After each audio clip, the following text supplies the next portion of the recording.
Voltando aqui então agora. O ureter, ele drena para a bexiga, direito ou esquerdo. Então essa aqui é a bexiga urinária, uma parede de músculo liso, contração involuntária. Você não domina isso. Seria bom se a gente dominasse isso, né? Mas não dominamos. Observa que ela é um órgão que vai drenar como se fosse um triângulo. É uma bola com um biquinho lá embaixo, inferior. Ele drena para um triângulo, a região mais inferior. É o trígono da bexiga. Trígono da bexiga. É uma região triangular do funil, como se fosse a boca do funil. Aquela parte mais inferior de um funil. Depois que a urina entra nesse funil aqui, que é o trígono, ela tem logo ali na saída um músculo, outro músculo liso. Tá aqui, ó, escrito para vocês, ó, é o ósteo, agora é a uretra. Ureter, uretra. Ósteo, ureteral interno. Perdão, uretral interno. Estava com uretra na cabeça, falei errado. Ósteo, uretral. É o ósteo da uretra, fala. O ósseo ureteral, ele acaba ali, perfeito. A bexiga, aí volta o ósseo uretral. Isso, olha como é que confunde. O ósteo ureteral está aqui. 2. Agora é o ósteo uretral interno. Ósteo uretral externo. Da uretra, não é do ureter. Ureteral, uretral. Parece a mesma coisa, mas não é. Tudo bem? Então, esse ósteo uretral interno, também músculo liso. Pensa, a bexiga é um reservatório de urina. Se esse músculo está aberto, vai ficar vazando. Olha aí a incontinência urinária. Mas não é esse o tema da aula de hoje. Então, ele vai ficar fechadinho para que a urina vá acumulando durante o seu dia. Quando há distensão da parede da bexiga, o cérebro recebe a informação da vontade de urinar. Então não é quando a bexiga está enchendo, não, ela já está enchendo há um tempo, mas quando as paredes distendem, ou quando atinge um volume suficiente que o seu cérebro já entende que aquela é uma quantidade boa para você urinar, você vai colocar para fora.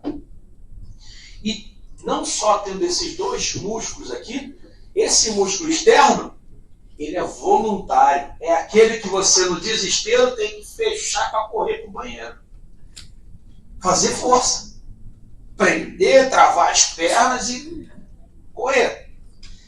Esse você sabe que tem vontade própria. Esse você lembra disso. Você tem que segurar. Já o outro, você não pensa nisso. A urina está sendo depositada lá o tempo todo, só que ele já está fechado. Tem pessoas que perdem essa capacidade e vai estar descendo direto.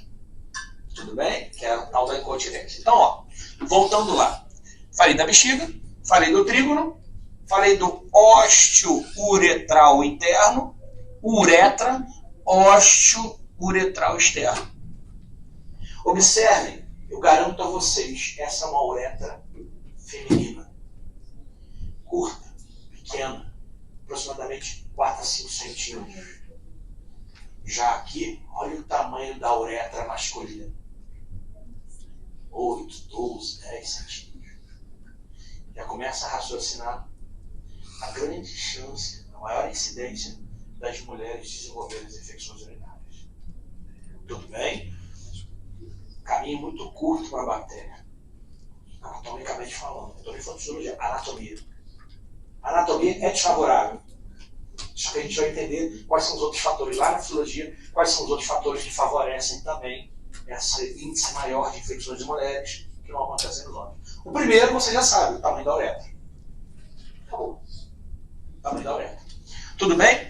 Então, aqui a bexiga masculina, ela vai encher igualmente, ela tem um trajeto mais longo. Aqui é mais direto, tá? Eu fiz ali umas voltinhas só para mostrar a distância, mas no fundo ela já é bem maior do que a masculina. Bom, agora o que eu quero que a gente foque aqui? A célula renal. O néfron. Exemplo, músculo é uma estrutura, mas as células são os miócitos. Tudo bem? Coração é uma estrutura, mas as células são os cardiomiócitos. Cérebro é uma estrutura, as células são os neurônios, os oligodendrócitos, enfim, tem várias células neuronais. Então, a gente fala da estrutura, o fígado é uma estrutura, mas as células são os hepatócitos. No rim, o rim é só a estrutura. As células são os néfrons, que é quando você tem um problema, você vai no nefrologista, por exemplo. É o cara que estuda as células do rim. Aqui é o exemplo do néfron. Essa estrutura que está aqui em vermelha, que eu trouxe para cá e aumentei ela aqui agora para vocês. Olha o que a gente observa aqui. Ó. O triângulo é a pirâmide. Trouxe a pirâmide renal para cá. Observa que aqui eu tenho uma bolinha vermelha, uma voltinha, um tubo, outra voltinha e uma descida. Olha aqui tudo de novo. Uma bolinha vermelha, um tubo contorcido, uma descida, uma subida, outro tubo contorcido e outra descida.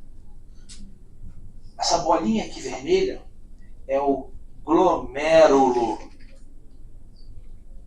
E essa bola que estão os glomérulos aqui, ó, e essas pontinhas aqui são os glomérulos. É um aglomerado de vasos. Só que eles estão reunidos numa região, numa bola maior. É a cápsula glomerular, também chamada de cápsula de Bowman. Um concurso às vezes cai assim. O que é a cápsula de Bowman? A cápsula de Bowman é uma cápsula, na verdade, um compartimento onde os glomérulos estão alojados. Aqui, ó, nessa imagem é fácil de entender o que a gente está desenhando ali. Ó. Aqui, ó. Essa aqui é a cápsula. Olha os glomérulos aqui dentro. Essa é a cápsula. Olha aqui, ó, só para entender isso. Ela vai estar aqui nessa pontinha amarela. Aí ele trouxe para cá, aumentou. Olha aqui as bolinhas rosas. Essas bolinhas rosas são as cápsulas. Aqui ele aumentou a bolinha rosa. Ele está aumentando, dando um zoom. Então, aqui é a cápsula glomerular. Só que aqui ele abriu a cápsula e você está olhando por dentro. Olha os glomérulos aqui. Esses são os glomérulos. Então, o que a gente está observando aqui? Basicamente, a cápsula que contém os glomérulos, ela é contínua com esse tubo contorcido. Túbulo contorcido proximal. Depois eu desço com uma alça e subo com essa alça. É a alça nefrética, também chamada de alça de Henle. H-E-N-L-E. Alça de Henle. Então, se a gente observar aqui, ó, nessa peça, está aqui, ó, essa descida e subida é a alça de Henle. Observa que da bolinha aqui, ó, rosa, vem um tubo contorcido. É o túbulo contorcido proximal. Túbulo contorcido proximal. Depois eu tenho a alça, que é a descida.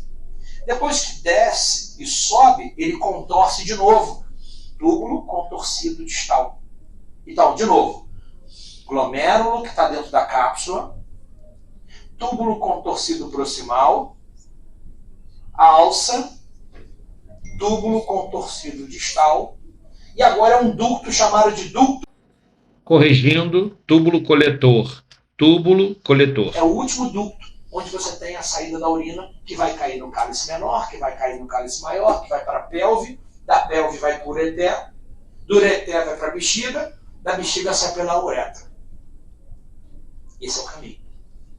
Lembrando que isso tudo, eu apaguei aqui, mas isso tudo está dentro do vestíbulo da vagina, onde eu tenho o ósteo vaginal e em cima o ósteo da uretra. Buraquinho da uretra. Está tudo dentro do vestíbulo da vagina, ou vestíbulo vaginal. Bom, então, olhando aqui as estruturas anatomicamente, basicamente é isso. Só não vou esquecer da parte vascular. Vocês já viram na aula passada, aqui, ó, descendo aqui, a aorta descendente abdominal. Lembra da aorta? Ela sobe, artéria aorta ascendente, arco aórtico, artéria aorta descendente torácica, furou o diafragma, artéria aorta descendente abdominal. Que depois vai dar ilíaca comum direita e ilíaca comum esquerda, beleza? Volta. Estou falando agora da aorta descendente abdominal. Essa que está aqui. Daqui saem vários ramos que a gente nem abordou. Ramo para o fígado, artéria hepática. Para o baço, esplênica. Gástrica, para o estômago. Mesentérica superior, mesentérica inferior, para o intestino, vamos falar assim grosseiramente. Mas também de lá saem as artérias renais, a vermelhinha. Então, da aorta descendente abdominal sai artéria renal direita